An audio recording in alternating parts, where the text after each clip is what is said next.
सी का 10वां है त्रिभुज ए बी सी के शीर्ष बना दो। त्रिभुज ए बी सी पहला काम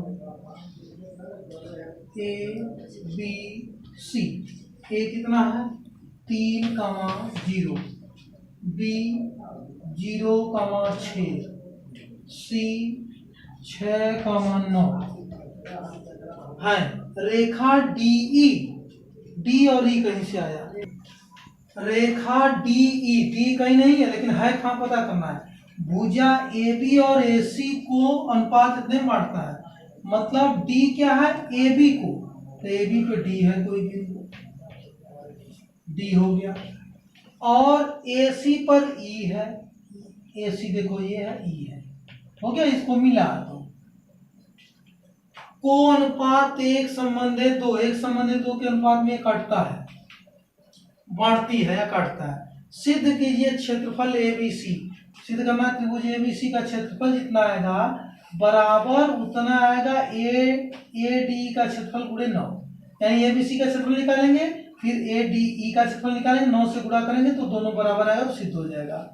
तो एबीसी का क्षेत्रफल निकालने के लिए तो हमको तीनों शीर्ष पता है, पहले यही निकाल लो। त्रिभुज एबीसी का क्षेत्रफल फार्मूला वही जो लगता है x1 y2 minus y3 plus x2 y3 minus y1 plus x3 y1 minus y2 1/2 x1 3 y2 6 y3 9 plus x2 0 y3 9 minus y1 0 plus x3 6 y1 0 minus y2 6 1/2 3 into minus 3 plus 0 into 9 plus 6 into minus 6। आप बुरा कर दो। Minus 3 3 के 9 plus 0 plus minus minus 6 6 के 36 जुड़ जाएगा। Minus minus जुड़ा minus 45 45 36 9 45 कटेगा तो है नहीं, तो क्षेत्रफल माइनस में नहीं होता है, कई बार बता चुकी। 45/2 वर्ग इकाई। ये किसका क्षेत्रफल आ गया त्रिभुज एबीसी का। यहाँ मिटाना होगा तो लिख देना है, कितना आया 45/2। 45/2 वर्ग इकाई एबीसी का क्षेत्रफल होगा। ये मिटाएंगे इसलिए यहाँ लिख दिए वर्ग इकाई, याद रहेगा क्षेत्रफल है। अब हमको ए डी ई का क्षेत्रफल चाहिए, एक उसके लिए निशान चाहिए, ए का पता है डी का पता नहीं, ई का नहीं पता, तो डी का कैसे निकालेंगे। लिखेंगे बिंदु डी ए बी को किस अनुपात में 1:2, 1:2 के अनुपात में आंतरिकतः विभाजित करता है, अतः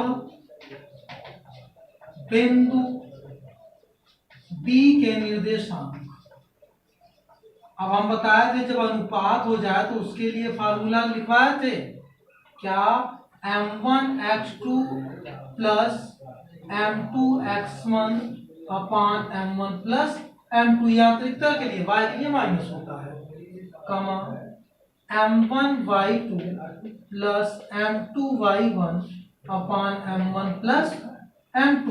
इसी से निकालो m1 कितना है 1 into x2 A B x2 0 plus m2 कितना 2 इंटू x1 पहले m1 plus m2 a1 plus 2 कमा m1 1 into y2 6 plus m2 2 y1 0 अपान 1 प्लस 2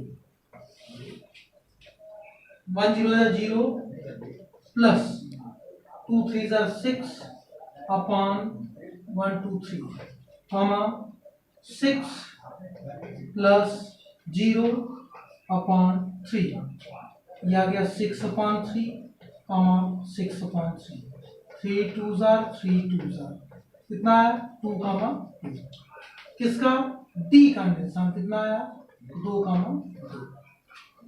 इसी प्रकार से यही चीजें लिखेंगे बिंदु ए बी, सॉरी देखो ये बिंदु डी, यही गड़बड़ लिख देते हैं, बिंदु डी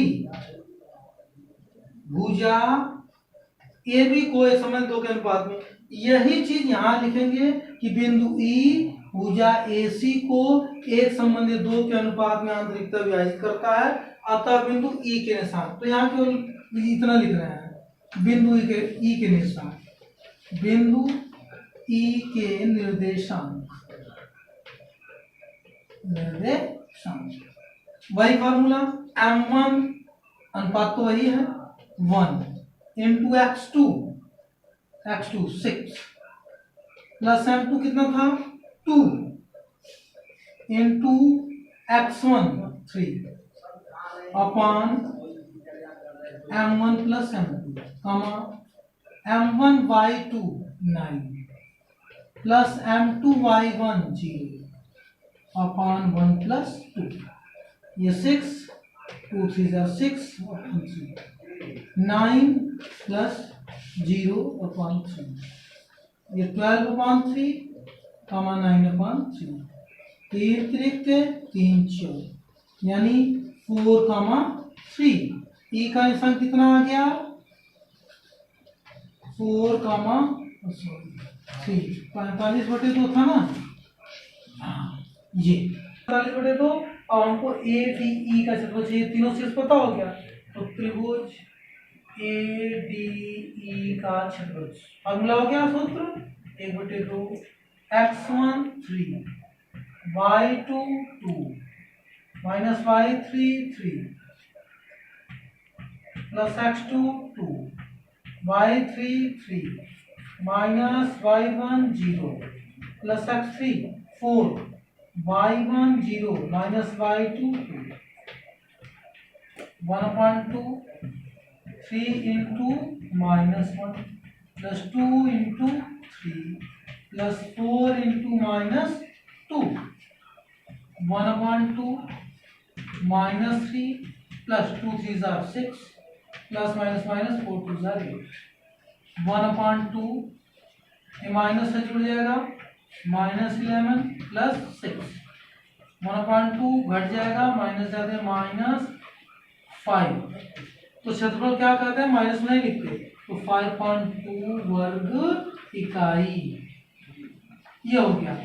अब इसमें कहा है क्या दिखाना हमको, त्रिभुज एबीसी का क्षेत्रफल 9 गुणे क्षेत्रफल एडीई, तो 9 गुणे क्षेत्रफल एडीई बराबर एडीई का क्षेत्रफल है ये 9 गुणे एडीई का क्षेत्रफल 5/2, कितना आ गया 9 × 5 = 45/2 वर्ग इकाई। अब देखो उसके बराबर है कि नहीं, त्रिभुज एबीसी का क्षेत्रफल कितना है 45/2, दोनों बराबर है कि नहीं, तो लिख दो अतः त्रिभुज एबीसी का क्षेत्रफल बराबर 9 गुणे त्रिभुज एडीई का क्षेत्रफल। प्रूफ हो गया कि नहीं, क्षेत्रफल।